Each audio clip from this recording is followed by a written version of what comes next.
আসসালামু আলাইকুম। মির্জা আব্বাস ভাই অসুস্থ এবং সে অসুস্থতার কারণে অনেকেই সোশ্যাল মিডিয়াতে বিভিন্ন জায়গাতেই দেখলাম, বিশেষ করে সম্ভবত যারা বিএনপির ভাই বোনেরা আছেন তারা বোধহয় বেশিরভাগ এইসব লেখাগুলো লিখছেন যে নাসিরউদ্দিন পাটোয়ারি হচ্ছে গিয়ে এই মির্জা আব্বাসের অসুস্থতার জন্য কারণ। আপনাদেরকে জ্ঞাতার্থে বলে রাখি যে মির্জা আব্বাস 2026 সালের 12ই ফেব্রুয়ারি যে নির্বাচনটা হয়েছে সেই নির্বাচনে উনি জনগণের ভোটে এমপি হন নাই। এটা ভাই আপনারা যারা আওয়ামী লীগের মতো গায়ের জোরে যদি কথা বলেন সেটা অন্য হিসাব, কিন্তু যদি যুক্তি আর বাস্তবতার প্রেক্ষিতে কথা বলেন তাহলে মির্জা আব্বাস যে ফেল করেছে সেটা আপনি নিজেও জানেন। আওয়ামী লীগের অনেক এই দিন একজনের সাথে কথা হচ্ছিল, উনি সম্প্রতি বাংলাদেশ থেকে এসেছেন, আওয়ামী লীগের সমর্থন করেন, বাট সে আবার আমারও পছন্দ করে ইন্ডিয়ার কারণে। তো উনি আমারে বললেন যে বলতেছে ভাই কোন এমপি, ও আচ্ছা রহমত রহমত আলী না রহমতুল্লাহ, যে রহমত আলী বোধহয়, যে বাড্ডার ওই দিকের যেই এমপি ছিল আওয়ামী লীগের, এর বউ নাকি আবার খুব ভালো মানুষ। হ্যাঁ, বউটা সে ভোট দিতে গিয়েছে, পরের দিন দেখে তার বউয়ের ভোটটাও বউ দিতে পারে নাই, ভোট আরেকজন দিয়ে দিয়েছে, মানে ওই রাতের ভোটের, যেটা 2018 সালে। তো এই লোক সে এরকম এক ভোট কেন্দ্রে সে সারা রাত ভোট মেরেছে। তো এসে তারপরে সে বলল যে ভাই এই ব্যাপার, ভোট কিন্তু এইভাবেই হয়েছে, আপনারা যেটা বলেন এটা একদম অযৌক্তিক না। তো এটা কিন্তু আওয়ামী লীগের লোক সবচেয়ে ভালো জানে যে রাতে ভোটটা যে হয়েছে। আজকে বিএনপি 2026 সালের 12ই ফেব্রুয়ারি নির্বাচনে কি করেছে এটা বিএনপি পৃথিবীর সবচাইতে ভালো জানে, কিভাবে কি হয়েছে, কোন জায়গায় কাকে ঠকায় কাকে জিতানো হইলো কি, এগুলো সব কিছু ওনারা আমাদের চাইতে ভালো জানে, স্বীকার করবে না, এটাই হচ্ছে গিয়ে পার্থক্য। স্বীকার করার দরকার নাই, কিন্তু উনি কিন্তু একজন ভোটচোর। এবং দুনিয়াতে আপনি চুরি বাটপারি শয়তানি সব কিছু করবেন আর আপনি অসুস্থ হইলে সব কিছু মাফ হয়ে যাবে, বিষয়টা এরকম না। বাট আমাদের ভিতরে ওইটুকু মনুষ্যত্ববোধ, মানবতাবোধ, সৌজন্যতাবোধ আছে সেইটুক, যে একজন মানুষ অসুস্থ হয়েছে, মানুষ তো যাই হোক আশরাফুল মাখলুকাত হিসাবে আমি তাকে, তারপরে সে মুসলমান, আমি তাকে ভাই মনে করি, ভাই হিসাবে আল্লাহর কাছে দোয়া চাই আল্লাহ যেন ওনাকে সুস্থ করে দেখ। বাট এই যে দোষ যারা দিচ্ছেন তাদেরকে প্রথমে হিসাব করতে বলবো, মির্জা আব্বাসকে যদি নাকি ওনার ধরেন কোনো পাপ টাপ কিচ্ছু নাই, এই ভোট চুরি করেন নাই, উনি ভোটেই জিতে তারপরে সংসদ সদস্য হয়েছেন, উনি খুব ভালো মানুষ, ওনার মতো ভালো মানুষ এই দুনিয়ায় কেউ নাই। উনি এই যে ঢাকা ব্যাংকের মালিক, এই ঢাকা ব্যাংকের মালিক ওনার বাবার বাড়িঘর ভিটেমাটি বিক্রি করে তারপরে ঢাকা ব্যাংক দিয়েছেন, এখানে 1 টাকাও 2 নাম্বারই টাকা নাই। বিএনপির সময় উনি গণপূর্ত মন্ত্রী ছিলেন, ওই মন্ত্রী থাকা অবস্থানে 1টা টাকাও খায় নাই, খুব সৎ অফিসার ছিলেন তিনি। এরকম একজন সৎ মানুষ মনে করে তারপরে ধরেন বক্তব্যটা যদি শুরু করি, এইবার আসেন যে এটার জন্য দায়ী কে। মির্জা আব্বাসের এই যে মনোনয়ন, এই মনোনয়ন পাওয়া নিয়েও কিন্তু দলের ভেতরে ওনাকে না দেওয়ার পক্ষে লোক ছিল। জিজ্ঞেস করেন বিএনপি লোকজনের, যারা বিএনপি, আমরা তো ভাই মানে আওয়ামী বিরোধী ছিলাম, বিএনপির সাথে তো আমাদের সম্প্রতি সম্পর্ক, বিএনপি আমাদেরকে শত্রু মনে করে, বাট বিএনপির ভেতরে তো অনেক বন্ধুবান্ধব আছে, অনেক সূত্র আছে, অনেক সাথে এখনও ভালো সম্পর্ক আছে, ওনাদের কাছে জিজ্ঞেস করেন আপনারা। ওনার স্ত্রী আফরোজা বেগম, উনি আপনার এমপি নির্বাচন করতে চেয়েছিলেন, যেখানে ওই যে হাবিবুর আছে না, ছাত্রলীগের সাবেক ছাত্রলীগের যে হাবিবুর, এই হাবিব হচ্ছে গিয়ে আপনার ওই আসনে আফরোজা চেয়েছিলেন, মানে মির্জা আব্বাসের স্ত্রী, ওনার পুরো নামটা আমার মনে নেই, ওনার স্ত্রী চেয়েছিলেন ওইখানে দাঁড়াইতে, খুব চেষ্টা করেছেন, ওনাকে দেওয়া হয় নাই। মির্জা আব্বাস এমপি হওয়ার পরে মন্ত্রণালয়ে মানে মন্ত্রিসভা গঠন হইল, সেই মন্ত্রিসভার ওইখানে কি মির্জা আব্বাসকে মন্ত্রণালয়ে দেওয়া হয়েছে? বলেন, আপনারা বলেন, বিএনপির যারা মির্জা আব্বাসের দেখলাম ওনারা দেখার জন্য সোজা প্রধানমন্ত্রী নিজেও গিয়েছেন ইয়েতে দেখা করার জন্য, হসপিটালে দেখা করার জন্য, তো উনি খুব গুরুত্বপূর্ণ এই কারণেই তো গিয়েছেন। তো ঠিক আছে, আমরা ধরে নিলাম যে ওনাকে বিএনপি খুব পছন্দ করত। ওনাকে মন্ত্রী পদমর্যাদায় উপদেষ্টা বানানো হলো। এই আওয়ামী লীগের সময় মনে আছে আপনাদের একবার ওই যে দপ্তরবিহীন মন্ত্রী একজন ছিল, কে যেন আমি ভুলে গেছি এই লোকটার নাম, কাউকে একজনকে দপ্তরবিহীন মন্ত্রী বানানো হয়েছিল, সুরঞ্জিত সেন গুপ্ত টুপ্ত বা কাউকে একজনকে, আমার মনে নাই তার নাম। তারা নিয়ে আমরা খুব হাসাহাসি করতাম, ট্রল করতাম ফেসবুকে। তো এই যে মির্জা আব্বাস, গয়েশ্বরচন্দ্র রায়, এরকম কয়েকজনকে দপ্তরবিহীন মানে এই মন্ত্রীর পদমর্যাদায় উপদেষ্টা বানিয়েছে না, এটা কিন্তু গালের মধ্যে একটা জুতা মারা। মির্জা আব্বাস ওই জুতায় কতটা কষ্ট পেয়েছেন সেটা আপনারা মানে বাস্তবতা দিয়ে আপনাদেরকে আমি বুঝাই দেই। আপনাদের মনে আছে গয়েশ্বরচন্দ্র রায় এই উপদেষ্টা বানানোর পরের দিন একটা বক্তব্য দিয়েছিল, মনে আছে আপনাদের? পৃথিবীতে যতদিন বেঁচে থাকবে কোনো দিন গয়েশ্বরচন্দ্র রায় মন্ত্রী হবেন না। উনি নিজে বলেছেন, আমি কোনো দিন মন্ত্রী হব না যতদিন পৃথিবীতে বেঁচে থাকব। কত কষ্ট পেলে তারপরে একজন মানুষ এই কথা বলতে হবে। আপনার কি মনে হয় না মির্জা আব্বাসও ওই একই রকম কষ্ট পেয়েছে? মির্জা আব্বাসও পেয়েছে। অতএব মির্জা আব্বাসের যদি নাকি এই কষ্ট, এই ব্রেনের উপরে যে এই চাপ যদি কেউ দিয়ে থাকে সেটা বিএনপি দিয়েছে, নাসিরউদ্দিন পাটোয়ারি দেয়নি। এখন তারপরও আপনারা ধরেন তর্কের খাতিরে যদি তর্ক করতে যান, নাসিরউদ্দিন পাটোয়ারিকে এখন অনেকেই বলছেন মামলা টামলা করবেন, ওনার বিরুদ্ধে কথাবার্তা বলছেন।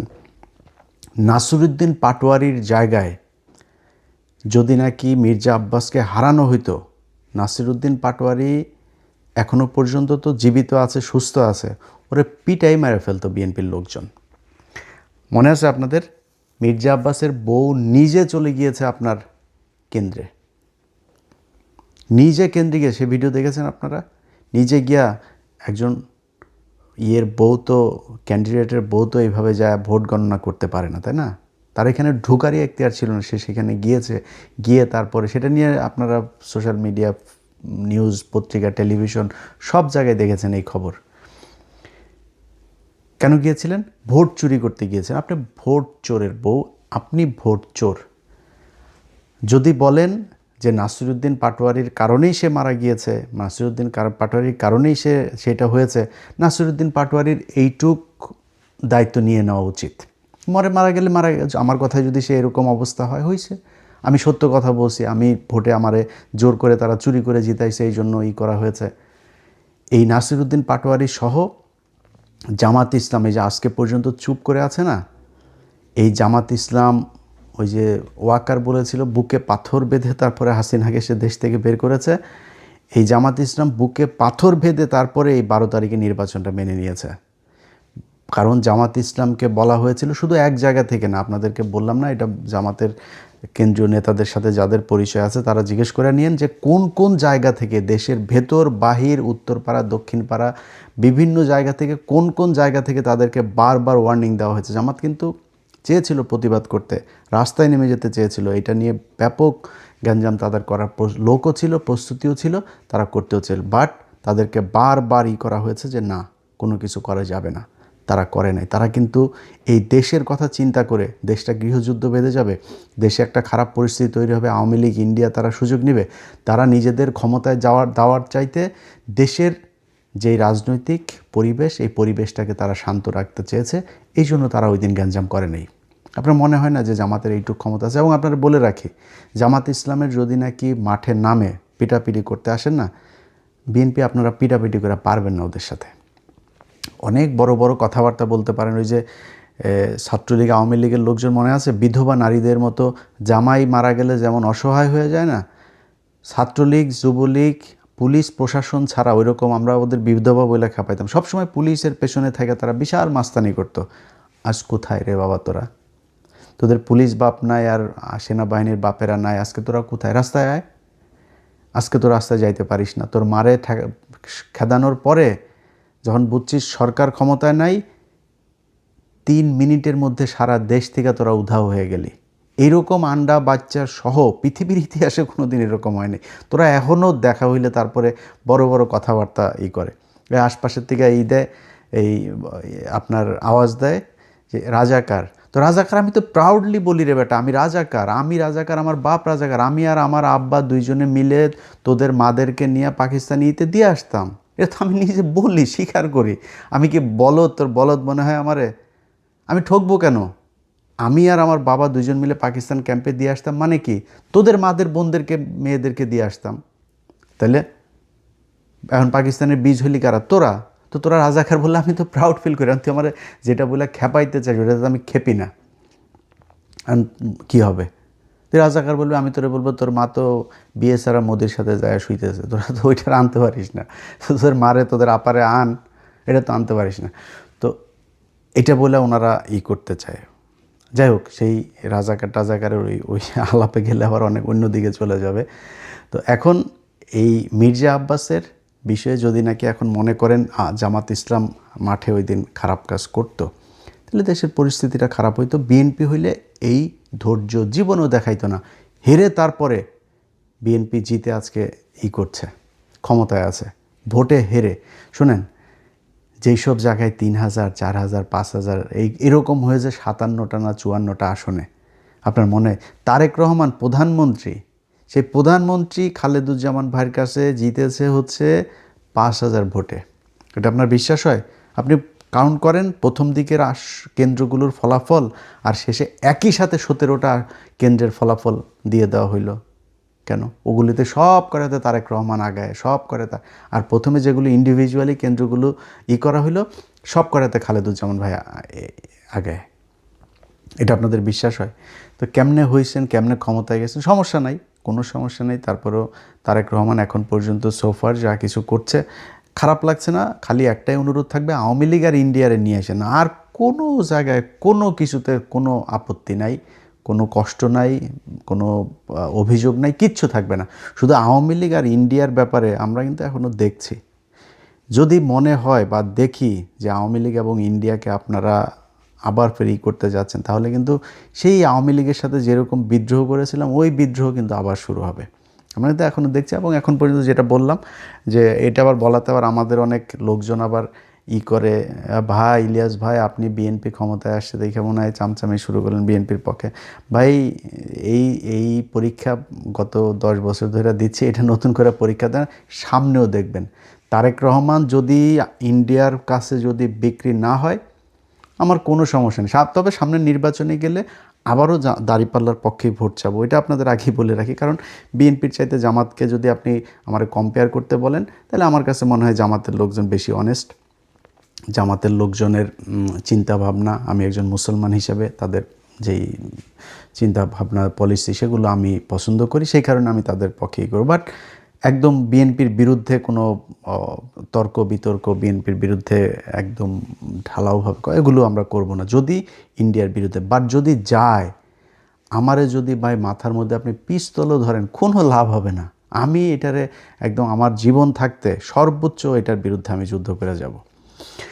তো এখন ধরেন এই মির্জা আব্বাসের বিষয়টা দিয়ে শেষ করি, যে মির্জা আব্বাস ভাইয়ের মতো যারা যারা এখন রাজনীতিবিদ আছেন, এই মির্জা আব্বাস ভাইদের মতো মানে তারা যদি নাকি দুনিয়ায় থাকা অবস্থায় বা সুস্থ থাকা অবস্থায় যদি আকাম কুকাম করেন আর অসুস্থ হবেন আর মারা যাওয়ার পরে আপনাদের নিয়ে দুনিয়ার সবাই ভালো কথা বলবে, এই আশাটা করেন না। এটা আপনাদের আগেই বলে রাখলাম। মির্জা আব্বাসের প্রতি আমার মানে আমি তো মির্জা আব্বাসের চাইতে অনেক ছোট, তারপরেও তার প্রতি আমি খুব জানাইতে পারতাম। একটা ছোট্ট বিষয় আপনাদের সাথে শেয়ার করি। মির্জা আব্বাসকে আমি একটা এই প্রথম আগে শুরুটা বলি। মির্জা আব্বাস কোনো এক ব্যক্তি তার বিরুদ্ধে কথা বলেছে, তাকে গালাগালি করেছে। সেই গালাগালির প্রেক্ষিতে সে আবার সেই ব্যক্তির নাম ধরে গালাগালি করেছে এবং সে আমাদেরকেও ইন্ডিকেট করেছে ফ্রান্স, আমেরিকা থেকে। তো এইগুলো করে তারপরেই করেছে। তো দাদা তার বিরুদ্ধে আবার তাকে নিয়ে একটা ভিডিও করেছে বা ফেসবুকে সম্ভবত পোস্ট করেছিল, কিছু একটা হবে। তো এটার পরে আমারে ফোন করলো হচ্ছে ওই যে বাড্ডার কায়ুম ভাই, যিনি নাহিদের কাছে যিনি হেরেছেন। তো কায়ুম ভাইয়ের সাথে আমার আবার খুব ভালো সম্পর্ক অনেক আগে থেকে। তো কায়ুম ভাই আমার বললো, ইলিয়াস ভাই আপনি এক কাজ করেন, একটু দাদার সাথে মির্জা আব্বাসটা একটু মিলাই দেন। তা আমি তারে বললাম যে আসলে দাদা তো একটু একরোখা মানুষ, তো তো আমার তো ওনার কাছ থেকে জানতে হবে যে উনি আসলে মির্জা আব্বাসের সাথে কথা বলবে কিনা, যেহেতু মির্জা আব্বাস আগে দাদাকে বাজে কথা বলেছে। তো দাদারে ফোন দিয়ে জিজ্ঞেস করলাম, দাদা বললো যে ঠিক আছে, ওকে, ভালো নেই। তো সাথে সাথেই আমারে আবার আমি কায়ুম ভাইয়ের জানানোর সাথে সাথে কায়ুম ভাই আবার মির্জা আব্বাসের সাথে আমার কনফারেন্সে নিয়ে গেল, নিয়ে তারপরে মির্জা আব্বাস ভাই তখন কক্সবাজারে, এটা কিন্তু আজ থেকে আরও প্রায় ধরেন 6 মাস আগের ঘটনা। তো মির্জা আব্বাস ভাই কক্সবাজার, মির্জা আব্বাস বললো যে ইলিয়াস আমি করবো না, ঢাকায় আসি, ঢাকায় গিয়ে তারপরে আমি এটা নিয়ে বসবো না। তা ঠিক আছে, আমার তো আর এখানে আমি মিডল ম্যান হিসাবে কাজ করেছি। এরপরে সে আর আমার সাথেও কায়ুম ভাইও আর কিছু বলে নাই, সেও আমার কিছু বলে। এর মাঝখানে দেখি আবার ফের সে ঢালাওভাবে আমাদেরকে নিয়ে বাজে কথাবার্তা বলা শুরু করলো। তারপরে আমি আমার মতো ছিলাম। বাংলা এডিশন যেদিন উদ্বোধন হয়, সরি দেখেন এটা, হ্যাঁ এটা 6 মাস না, আরও অনেক আগে, অর্থাৎ বাংলা এডিশন উদ্বোধন হয়েছে জুলাইয়েরও আরও ধরেন মাসখানেক আগের ঘটনা এটা। সো প্রায় 8-9 মাস হয়ে গিয়েছে। তো জুলাইয়ের ওই প্রোগ্রামের জন্য আমি মির্জা আব্বাস ভাইরে আমার অফিসের একজন ফোন দিয়ে বললো যে ভাই এই ব্যাপার, আমার বাংলা এডিশন উদ্বোধনে আপনাকে একটু দাওয়াত দিতে বলেছে, আমি কার্ডটা কোথায় দিয়ে আসবো। সে খুব বাজে একটা কথা বলেছে। কি বাজে কথা ওইটা আর সোশ্যাল মিডিয়াতে বললাম না, বাট খুব বাজে একটা কথা বলেছে। এবং এই যে মানুষটা আমার নিয়ে বললো, আমি বললাম যেটা যে ওনার চাইতে আমার রক্ত কিন্তু কম গরম না। হ্যাঁ, আমি কিন্তু যদি নাকি আমি কোথাও যদি নাকি আমার মনে হয় যে আমার মাথা যদি ঠিক কন্ট্রোল করতে না পারি, ও আমার চাইতে কত শক্তিশালী আমি দেখি না। আমি কিন্তু মানে সর্বোচ্চ আমার শরীরে যেটুকু আছে ওইটুকু আমি কাজে লাগাই। তো ওনার চাইতে আমার রক্ত কম গরম না, বাট আমি কিন্তু ওনার এই খারাপ সময়ে আমি এটা ওনাকে খুব সম্মান দিয়ে কথা বলছি এবং আল্লাহর কাছে দোয়াও করছি যে আল্লাহ যেন ওনাকে সুস্থ করে দেন। কিন্তু রাজনীতিবিদদেরকে বলবো, ভাই চুরি করবেন, চোট্টামি করবেন, মাগিবাজি করবেন, দুর্নীতি করবেন, দেশের বিরুদ্ধে কাজ করবেন, সব আকাম কুকাম করবেন, এরপরে মরার সময় আপনারা কেউ খারাপ কথা বলতে পারবে না, মরার পরে আপনারা নিয়ে কেউ খারাপ কথা বলতে পারবে না। এই প্রত্যাশাটা করা বন্ধ করে দিয়েন। যারা মরার পরেও এই যে দেখেন না, আপনার ওই যে নিয়ে যায়, শহীদ মিনারে নিয়ে যায়, শহীদ মিনারে নিয়ে তারপরে ফুল দেয়, সারা দেশের মানুষ গিয়া, তারপরে হাজার হাজার মানুষ গিয়া ফুল দেয়। ওই ফুল যার কপালে আছে, যেই কয়জনের কপালে এই ফুল জুটেছে, সব কয়টা মনে করবেন যে জুতা খেয়েছে। কথাটা শুনতে খুব খারাপ লাগলো, একজন মুসলমান হিসেবে বললাম, কোনো মুসলমান যদি এই শহীদ মিনারে গিয়া বিভিন্ন জায়গায় ফুল টুল এগুলো নেয় না, এই মৃত্যুর পরে যার হয়েছে ওরে মনে করবেন ওর জীবনের অনেক পাপ আছে, এই পাপের শাস্তি কিছুটা এখানে দুনিয়ায় হচ্ছে। যে আল্লাহ যাকে পছন্দ করেন ওরে আল্লাহ শহীদ মিনারে এই ফুল নেওয়ায় না। আপনাদের মনে আছে কবি আল মাহমুদের কথা মনে আছে? আল মাহমুদ ভাই কিন্তু একজন মানে আমার দেখা একজন সবচেয়ে মানে শ্রেষ্ঠ মানুষদের মধ্যে বাংলাদেশের একজন উনি। পিয়াস করিমের কথা মনে আছে? 2 জনের একজনকেও এই ছাত্রলীগ, আওয়ামী লীগ এরা শহীদ মিনারে নিতে দেয়নি। এর ফয়সালা আল্লাহ ওই উপর থেকে করেছেন, এটা দুনিয়ায় কেউ ফয়সালা করে না। আল্লাহ ওনারে এই শাস্তি দিতে চায় নাই, এই অপমান করতে চায় না, এই জন্য ওরে শহীদ মিনারে নেয় নাই। আল্লাহ পছন্দ করেছেন তাই শহীদ মিনারে নেয় নাই। সো এরকম যারা শহীদ মিনার আল্লাহ নেয়, মনে করেন কম থাক বেশি থাক আপনার পাপ আছে, এই জন্য শহীদ মিনারে নিয়ে ফুল দেয়। যাদের মুসলমান দাবি করেন নিজেরা, আপনারা মৃত্যুর আগে বলে নিন, পরিবারকে বলে দিন যে আমার মৃত্যুর পরে আমার কবর দেওয়ার জন্য আমার যত দ্রুত সম্ভব আমার এই কাজ যেন সম্পূর্ণ করা হয়। এটাই ইসলাম। বদরের যুদ্ধে, উহুদের যুদ্ধে, এগুলো যারা সৌদি টদিতে গিয়েছেন তারা গিয়ে নিজের চোখে দেখেছেন। আমি আল্লাহ যেন দেখান, এখনও চোখে দেখি নাই। বাট ওইখানে যেখানে মারা গিয়েছেন আপনাদের চাইতে আমাদের চাইতে আমরা মানে পায়ের ময়লাও না ভাই সেই সাহাবীদের। বদরের যুদ্ধে যারা মারা গিয়েছে, উহুদের যুদ্ধে যারা পৃথিবীর সবচেয়ে সম্মানিত শহীদ বদরের যুদ্ধের এরা, যেখানে মারা গিয়েছে এদের চাইতে আমাদের মায়া মমতা কম ছিল পরিবারের কাছে পর্যন্ত নিয়ে আসে নাই, ওইখানেই কবর দিয়ে দিয়েছে সাথে সাথে। সো যত দ্রুত সম্ভব কবর দিয়ে দেওয়া উচিত, এটাই। কিন্তু আমাদের দেশের সমস্যা হলো সব সারা জীবন করবে চুরি, ওনারে মৃত্যুর পরে ফুল দিতে হবে, আর উনি সারা জীবন ওনারে ভালো বলতে হবে, ওনারে নিয়ে খারাপ কোনো কিছু কেউ বলতে পারেন। ভাই আপনার সমালোচনা করবেই।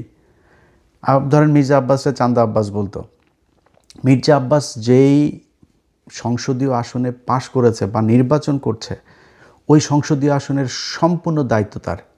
মৌচাক মার্কেটের সামনে ভুয়া ফুটপাতে এই বসা, এখানে চাঁদাবাজি হয় না, এখানে গাড়িতে চাঁদাবাজি হয় না। মির্জা আব্বাস একসময় এই যাত্রাবাড়িতে করতো না, শ্রমিক ইউনিয়নের ছিল না। মির্জা আব্বাসের এই বিশাল সম্পত্তির এইসব হিসাব মির্জা আব্বাস দিতে পারবে? আল্লাহ মাফ করে দিক মির্জা আব্বাসকে। মির্জা আব্বাস ভাই, আমি সারা জীবন সত্যি কথা বলতে যদি আমার বলেন, আমি ওনারে বিশাল খারাপ কোনো কিছু, মানে মানুষ হিসাবে আমার সাথে এমন কোনো কিছু চোখে পড়ে নাই। বাট আল্লাহ জানেন, আল্লাহ সেটার বিচার করবেন। তারপরেও সব শেষ আবারও মুসলমান হিসাবে, মুসলমান ভাই হিসাবে মির্জা আব্বাস ভাই আল্লাহ বাঁচিয়ে রাখুক। আল্লাহ যদি ওনাকে নিয়ে যান, আল্লাহ যেন তাকে মাফ করে দেন।